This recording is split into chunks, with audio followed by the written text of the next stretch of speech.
बचपन से ही हमें स्कूल में पढ़ाया जाता है कि एल्बर्ट आइंस्टाइन इस दुनिया के सबसे बुद्धिमान व्यक्ति थे और उनके जितना ज्ञानवान कोई पैदा नहीं हुआ।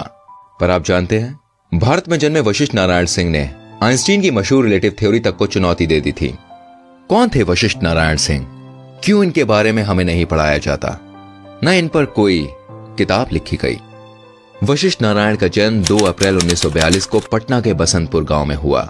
उनके पिताजी एक पुलिस कांस्टेबल थे और 5 भाई बहनों के परिवार में आर्थिक तंगी हमेशा डेरा जमाए रहती थी, लेकिन इससे उनकी प्रतिभा पर कभी कोई ग्रहण नहीं लगा।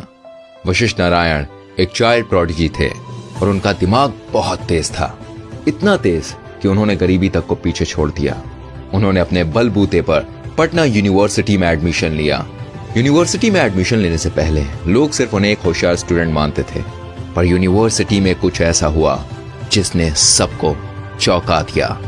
दरअसल वो मैथ्स में अपने क्लास के ही नहीं, अपने सीनियर्स के भी सवाल सॉल्व कर देते थे। कॉलेज के प्रिंसिपल डॉक्टर नागेंद्र नाथ, जो खुद एक मैथ्स के प्रोफेसर थे, भाई वो वशिष्ठ से काफी परेशान थे, क्योंकि वशिष्ठ मैथ्स की क्लास में अपने टीचर से अजीबोगरीब सवाल पूछते थे और उनके टीचर्स को भी नहीं आता था, और टीचर के गलत पढ़ाने पर वो अपने टीचर को डांट तक देते थे। तो डॉक्टर नाथ ने वशिष्ठ नारायण को सबक सिखाने के लिए उनका एक अलग एग्जाम लिया। उन्होंने एक ऐसा पेपर सेट किया जो वशिष्ठ को कभी पढ़ाया ही नहीं किया। पर जब डॉक्टर नाथ ने पेपर चेक किया तो उन्हें अपनी आंखों पर विश्वास नहीं हुआ। दोस्तों, वशिष्ठ नारायण सिंह ने ना सिर्फ उन सभी सवालों के सही जवाब दिए, बल्कि सवाल के जितने संभव तरीके थे उन्हें सभी तरीकों से सॉल्व किया। इसके बाद वशिष्ठ के लिए यूनिवर्सिटी के नियम बदल दिए गए और वशिष्ठ को पहले साल से BSc maths honours final year में प्रमोट किया गया।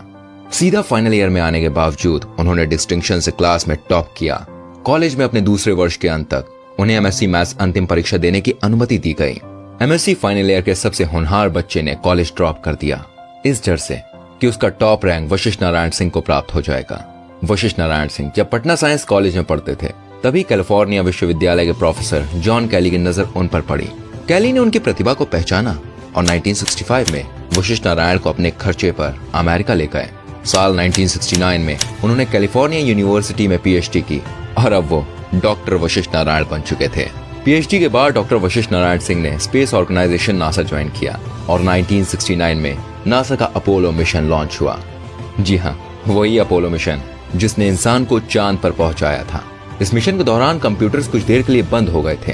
तब वशिष्ठ नारायण सिंह ने ही एक गणित लगाकर एक हिसाब निकाला और जब कंप्यूटर्स चालू हुए तो वशिष्ठ और कंप्यूटर का कैलकुलेशन एक ही था।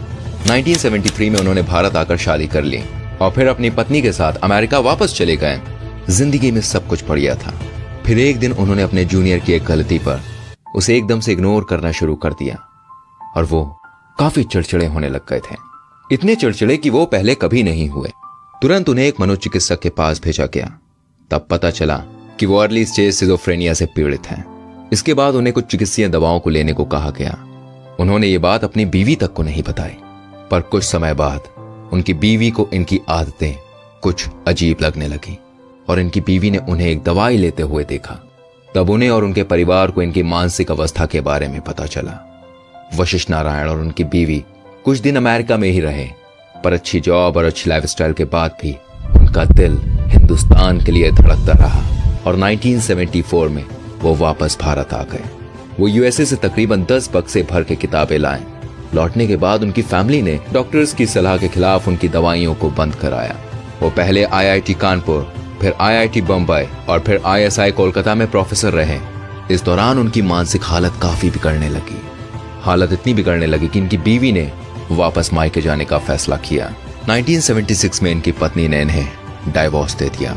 बीवी के इस फैसले ने इन्हें एकदम तोड़ कर रख दिया। उन्होंने खाना पीना सब छोड़ दिया और वो पहले से ज्यादा हिंसक होने लगे। इनकी हालत से परेशान होकर घर वालों ने भी इन्हें कांकी मेंटल असाइलम भेज दिया। असाइलम के दौरान उनका इलाज हुआ और उनकी हालत में सुधार देखा जाने लगा।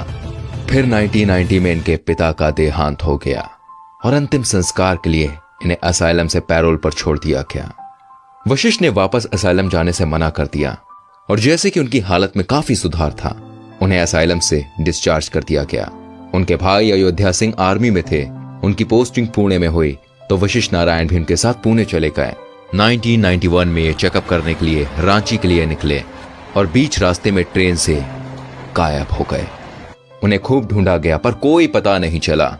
4 साल बाद वो अपनी बीवी के गांव के पास कूड़े के ढेर में मिले। तब से उनके परिवार वालों ने उन्हें अपनी नजर से दूर नहीं जाने दिया। नासा में काम कर चुके और पटना यूनिवर्सिटी के नियम चेंज करवा चुके वशिष्ठ नारायण अपने डिस्ट्रिक्ट में काफी मशहूर थे। इस हादसे को लोकल न्यूज़पेपर ने रिपोर्ट किया और सरकार को इनकी सहायता करने पर मजबूर किया। पहले इन्हें बेंगलोर स्थित निमहंस यानी national institute of mental health and neuro sciences में भर्ती किया गया। उसके बाद दिल्ली के IHBAS यानी institute of human behaviour and allied sciences में इनका इलाज चला। 2009 में ये वहां से भी बाहर आ गए और घर पर रहने लगे।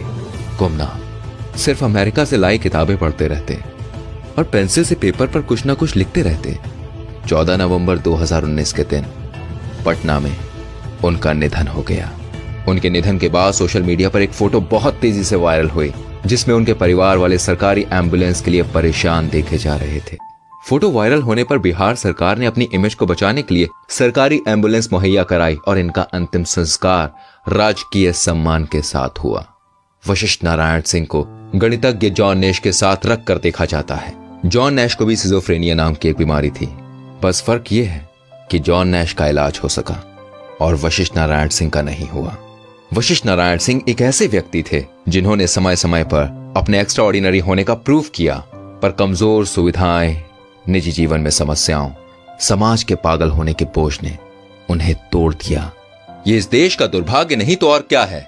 जो आदमी भारत का नाम पूरी दुनिया में रोशन करने में सक्षम था, उसकी मौत के बाद 2 घंटे तक उनकी बॉडी लेने एम्बुलेंस तक नहीं पहुंची। ये वशिष्ठ नारायण का नहीं बल्कि हमारे देश का नुकसान है।